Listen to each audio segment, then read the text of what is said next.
సంవత్సరాల తరబడి government job కోసం వేచి చూస్తున్నారా? కేవలం 8 నెలల్లో మీ కల నెరవేర్చుకోండి. వెంటనే కింది నెంబర్స్ కి కాల్ చేయండి.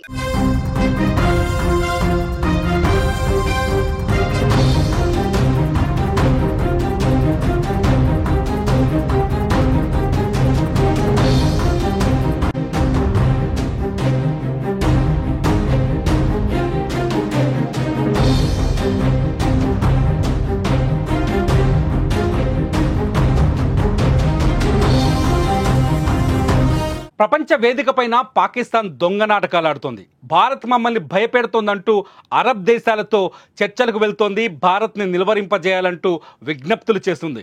At the same time Jammu కాశ్మీర్లోని భారత సరిహద్దు గుండా కాల్పులకు తెగబడుతోంది పాక్ సైన్యం. తాజాగా కుప్వారా, బారాముల్లా సెక్టార్లో శుక్రవారం రాత్రి కూడా పాక్ సైన్యం భారత సైన్యం పైన కాల్పులకు తెగబడింది. గడిచిన 10 రోజులుగా పాక్ సైన్యం భారత సైన్యం పైన సరిహద్దుల వెంట కాల్పులు జరుపుతూనే ఉంది. ఇటు అరబ్ దేశాలతో మాట్లాడుతూనే పాకిస్తాన్ సైబర్ నేరగాళ్లను కూడా భారత్ పైకి ఊసిగొలుపుతోంది. గడిచిన 10 రోజుల్లో దాదాపు 10 లక్షల సార్లు సైబర్ నేరగాళ్లు భారత ప్రభుత్వ సైట్లపైన, ఆర్మీ, రక్షణ సైట్లపైన సైబర్ దాడులకు తెగబడ్డారు. చాలా సైట్లని హ్యాక్ చేసేందుకు ప్రయత్నిస్తున్నారు. ఈ హ్యాకింగ్ అంతా ఇండోనేషియా, మొరాకో దేశాల నుంచి కొనసాగుతున్నట్టుగా తెలుస్తోంది. టర్కీ నుంచి దిగుమతి చేసుకున్న ప్రత్యేక సైబర్ నేరగాళ్ల అండతో ఈ దాడులకు తెగబడుతున్నట్టుగా భారత ఇంటెలిజెన్స్ వర్గాలు అంచనా వేస్తున్నాయి. నిన్న కూడా కశ్మీర్కి సంబంధించిన ఆర్మీ స్కూల్స్తో పాటు అక్కడ విశ్రాంత ఉద్యోగులు, రిటైర్డ్ ఉద్యోగులకు సంబంధించిన హెల్త్ వెబ్సైట్ల పైన కూడా పాక్ సైబర్ నేరగాళ్ల దాడులు జరిగినట్టుగా ఆధారాలు బయటకు వచ్చాయి. మొత్తంగా పాకిస్తాన్ భయపడుతున్నామంటూనే భారత్పై దాడికి రెడీ అవుతోంది, కయ్యానికి కాలు దూతోంది.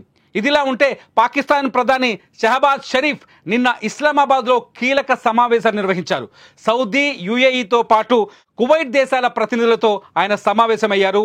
ఈ సమావేశంలో భారత్ని నిలువరింపజేయాలంటూ ఆ దేశాల ప్రతినిధులకు విజ్ఞప్తులు చేశారు. పుల్వామా దాడి తర్వాత భారత్ ఏ క్షణమైనా తమపైన దాడికి తెగబడొచ్చని, యుద్ధానికి పాల్పడొచ్చని పాకిస్తాన్ భయపడుతున్నట్టుగా ఈ చర్చలతో అర్థమవుతోంది. షహబాజ్ చాలా స్పష్టంగా యుఏఈ, సౌదీ, కువైట్ దేశాల ప్రతినిధులకు చెప్పారు, భారత్ని చర్చలకు సిద్ధం చేయండి, భారత్తో యుద్ధానికి మేము సిద్ధం లేము అంటూ తమ పిరికితనాన్ని బయటపెట్టినట్టుగా అర్థమవుతోంది. ఇటు సింధు నది జలాల నిలిపివేతతో పాకిస్తాన్కి ఒక అతిపెద్ద కష్టం ఏర్పడింది. సింధు జలాల నిలిపివేతతో పాకిస్తాన్ తీవ్రమైన ఆర్థిక ఇబ్బందుల్లోకి వెళ్లే అవకాశం స్పష్టంగా ఉంది.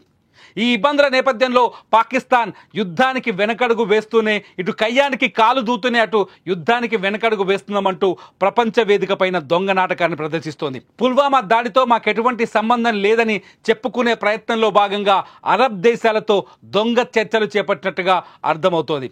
అరబ్ దేశాల ప్రతినిధులకు పాకిస్తాన్ ప్రధాని చాలా స్పష్టంగా చెప్తున్నారు, పుల్వామా దాడితో ఎటువంటి సంబంధం తమకు లేదని. కానీ చాలా స్పష్టంగా అర్థమవుతుంది, పాకిస్తాన్ పెంచి పోషించిన లష్కరే తోయిబా తయారు చేసిన ది రెసిస్టెంట్ ఫ్రంట్ పుల్వామాలో దాడులకు తెగబడినట్టుగా అర్థమవుతుంది.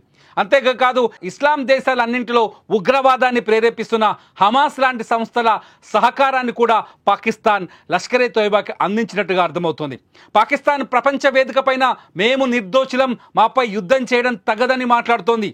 అంతేకాదు, సింధు జలాలను ఆపి భారత్ మాకు శాపాన్ని పెట్టిందని, మా ఆర్థిక వ్యవస్థని దెబ్బతీసే ప్రయత్నం చేస్తుందని భారత్పై ఆరోపణలు మొదలు పెడుతోంది. కానీ అదే ప్రపంచ వేదికకు కనబడకుండా సైబర్ దాడులకు పాల్పడుతుంది పాకిస్తాన్.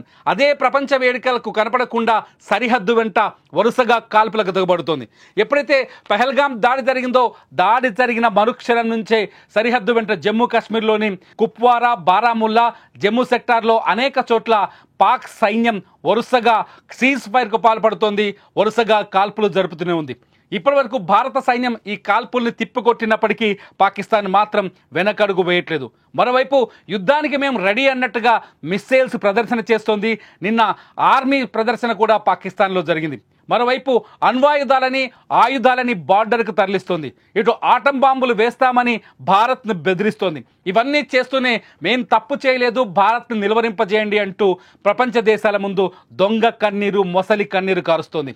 తాజాగా ఇస్లామాబాద్లో జరిగిన ఈ సమావేశాలు, ఏదైతే సౌదీ, యుఏఈ, కువైట్ దేశాల ప్రతినిధులతో జరిగిన సమావేశంలో పాక్ ప్రధాని షహబాజ్ షరీఫ్ తన పిరికితనాన్ని ప్రదర్శించినట్టుగా అర్థమవుతోంది. మొత్తానికి పాకిస్తాన్ బుద్ధి తెచ్చుకోకపోగా భారత్ వంటి శాంతియుత దేశం పైన దాడి చేయకూడదనే బుద్ధి తెచ్చుకోకపోగా మేము తప్పు చేయలేదని దొంగ నాటకాన్ని ఆడటం చాలా స్పష్టంగా మనం గమనించవచ్చు. ఇటు పాక్కు మద్దతిస్తున్న దేశాలు కూడా మెల్లిగా గొంతు మారుస్తున్నాయి, వాయిస్ను మారుస్తున్నాయి.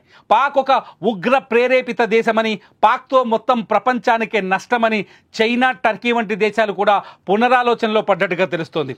ఇప్పటికే చైనా పైన అమెరికా ఆంక్షలున్నాయి. ఈ నేపథ్యంలో ప్రస్తుత పరిస్థితుల్లో పాకిస్తాన్కి మద్దతిస్తే అమెరికాతో మరిన్ని ఇబ్బందులు తప్పవని చైనా కూడా అంతర్గతంగా పునరాలోచిస్తున్నట్టుగా ప్రపంచ విశ్లేషకులు, ఆర్థిక విశ్లేషకులు అంచనాలు వేస్తున్నారు. ఈ నేపథ్యంలో పాకిస్తాన్ మెల్లిగా క్రమంగా ప్రపంచ దేశాలపైన ఒంటరిగా మారుతోంది. తాము ఒంటరిగా మారుతున్నామని తెలిసిన వెంటనే అరబ్ దేశాలతో మెల్లిగా భారత్ వైపు తమ కాన్సన్ట్రేషన్ పెంచింది పాకిస్తాన్.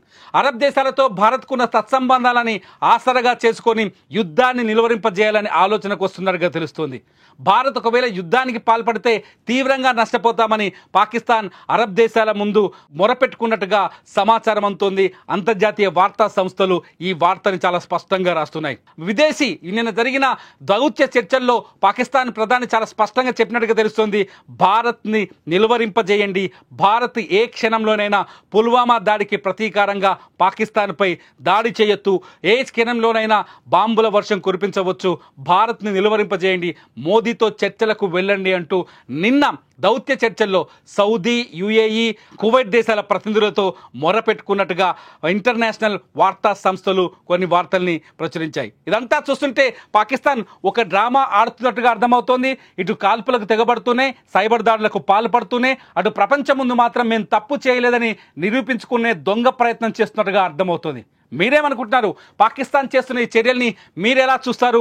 పాకిస్తాన్ ఇటు దాడులకు పాల్పడుతూనే అటు శాంతి మంత్రం వైపు అడుగులు వేస్తోంది. ఇటువంటి పాకిస్తాన్ పైన యుద్ధం చేయాలా వద్దా? మీరేమనుకుంటున్నారో మీ అభిప్రాయాన్ని వీడియో కింద రాయండి. మీ కామెంట్స్ పైన నేను మరో వీడియో చేస్తా. చూస్తూనే ఉండండి సుమన్ టీవీ.